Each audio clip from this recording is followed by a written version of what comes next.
Hi everyone, this is my personal diary. यहाँ मैं हर एक ऐसी इन्फॉर्मेशन लिखता हूँ जो मेरे लिए बहुत ज़्यादा इम्पॉर्टेंट है, चाहे वो बिजनेस, सोशल या साइकोलॉजिकल किसी भी टाइप की इन्फॉर्मेशन की हो। तो इसी डायरी में से आज मैं तुम्हें एक चैप्टर सिखाने वाला हूँ जिसका नाम है वाई स्टार्टअप्स। तो स्टार्ट करने से पहले एक फैक्ट मैं तुम्हें बताना चाहूँगा। तो इंडिया में हर साल 80 से 90 लाख स्टूडेंट ग्रेजुएट होते हैं, जिनमें से सिर्फ 10 लाख स्टूडेंट ऐसे हैं जिनको जॉब मिलती है एकदम ग्रेजुएशन के बाद। और अगर बात की जाए ये जॉब्स किन-किन सेक्टर से आती है, तो वो है 40% जॉब्स जीसीसी यानी कि ग्लोबल कॉर्पोरेशंस और एमएनसीज़ से आती, 15% जॉब्स आईटी और सॉफ्टवेयर सेक्टर, 10% बैंकिंग, 5% मैन्युफैक्चरिंग और सिर्फ 3% जॉब्स ऐसी हैं जो गवर्नमेंट सेक्टर से आती। बाकी रिमेनिंग जो 15% जॉब्स हैं वो आती है स्टार्टअप से। अगर इसको कंपेयर करें और कंट्रीज़ से तो ये अभी भी बहुत कम है। As compare to China, China में 70% जॉब्स जो हैं वो स्टार्टअप से आती। तो इसी के साथ अनएम्प्लॉयमेंट रेट की भी बात कर ही लेते हैं। इंडिया में जो जितने भी नॉन ग्रेजुएट्स हैं, उनके बीच अनएम्प्लॉयमेंट सिर्फ 3% की है। व्हेयरएज़ अगर हम ग्रेजुएट्स की बात करें तो 30% अनएम्प्लॉयमेंट रेट इज़ देयर। और हाँ, एक इंटरेस्टिंग फैक्ट और आईआईटियंस के बीच अनएम्प्लॉयमेंट रेट 40% तक है अकॉर्डिंग टू 2024 रिपोर्ट। अब स्टार्टअप्स की भी बात कर देते हैं। इंडिया में 98% ऑफ द स्टार्टअप जॉब्स पे less than 5 LPA per annum.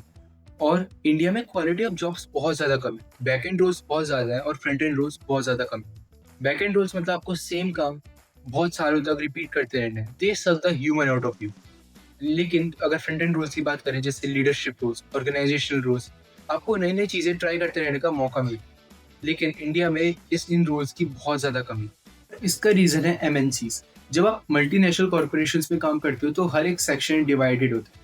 तो आपको सिर्फ एक छोटा या फिर एक पर्टिकुलर काम करने को मिलता है। लेकिन वहीं पे अगर आप स्टार्टअप्स में काम करते हो तो आपका जो काम है वो बहुत ज़्यादा फ्लेक्सिबल होता है। आपको अलग-अलग फ़ील्ड्स में और बहुत सारी चीज़ें, नई-नई चीज़ें ट्राई करने का मौका मिलता है। एंड हमारी जो जेन ज़ी है वो अलग-अलग चीज़ें ट्राई करने पे ज़्यादा इंटरेस्टेड है। दैट्स व्हाई अभी जो इंडिया में करेंटली स्टार्टअप मॉडल चल रहा है यानी कि 10 इंटू 1000 मॉडल, यानी कि 10 big companies thousands of job create करती हैं हर साल। और लोगों को लगता है जॉब्स कम होने वाली हैं, पर ऐसा नहीं है, इनफैक्ट बढ़ने वाली है। इन फ्यूचर ये 10 इंटू 1000 मॉडल 1000 इंटू 10 मॉडल में बदलने वाला है। यानी कि थाउजेंड्स ऑफ नए स्टार्टअप्स आएँगे और वो tens of new job create करेंगे। बात करते हैं कुछ ऐसी स्किल्स के बारे में जो एक सक्सेसफुल एंटरप्रेन्योर बनने के लिए आपके लिए बहुत ज़्यादा इंपॉर्टेंट है। आज के टाइम में 100 में से 85 स्टार्टअप्स फेल हो जाते हैं और उनके फेल होने का रीज़न बैड एग्जीक्यूशन नहीं होता। उनके फेल होने का रीज़न होता है कि वो ऐसी प्रॉब्लम सॉल्व करने की कोशिश करते हैं जिसकी सोसाइटी को नीड भी नहीं है। तो इसी के साथ हमारी पहली स्किल बनती है आइडेंटिफाइंग द राइट प्रॉब्लम। ऐसी प्रॉब्लम चूज़ करो जिसकी सोसाइटी को ज़रूरत है। Second skill, know your leadership principle. अपने धंधे के उसूल जानो। ये जानना अपने बिज़नेस स्टार्ट करने से पहले बहुत ज़्यादा इंपॉर्टेंट होता है।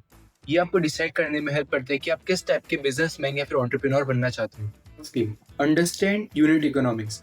आप जो भी गुड्स या सर्विसेज प्रोवाइड करने वाले हो, हर एक पर्टिकुलर गुड्स सर्विसेज के रिगार्डिंग इन्फॉर्मेशन आपके पास ऑन टिप होनी चाहिए, चाहे वो प्रोडक्शन, डिलीवरी या कोई भी टाइप का एक्सपेंस हो।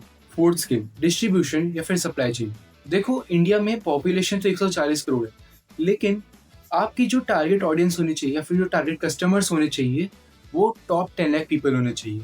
आप कैसे अपने प्रोडक्ट्स लॉन्च कर रहे हो, कैसे-कैसे आप उन लोग के पास अपने प्रोडक्ट्स ले जा रहे हो, कैसे उनकी ज़बान पे आपके प्रोडक्ट के नाम है, वो आपके डिस्ट्रीब्यूशन और एडवर्टाइज़मेंट स्किल पे डिपेंड करता है। फिर know how to launch a startup within 2 weeks. आपको अगर कोई अभी आइडिया है तो आपके पास ये स्किल होनी ज़रूरी है कि आप 2 हफ्ते के अंदर उस आइडिया को स्टार्टअप में कन्वर्ट करके लॉन्च कर सकते हो। ये स्किल बहुत ज़्यादा इंपॉर्टेंट है अगर आपके कॉम्पिटिटर्स बहुत ज़्यादा हैं। Sixth skill, how to talk to customers. Customer से बात करना बहुत ज़्यादा इंपॉर्टेंट है। आप उनको कैसे कन्विंस करते हो अपने प्रोडक्ट खरीदने के लिए या फिर सर्विसेज के लिए, वो बहुत ज़्यादा मैटर करता है। ये डिसाइड करता है कि आप सक्सेसफुल एंटरप्रेन्योर बनोगे या फिर नहीं। आज की वीडियो के लिए बस इतना ही। नेक्स्ट पार्ट जल्दी आएगा तो फॉलो और सब्सक्राइब करना मत भूलें।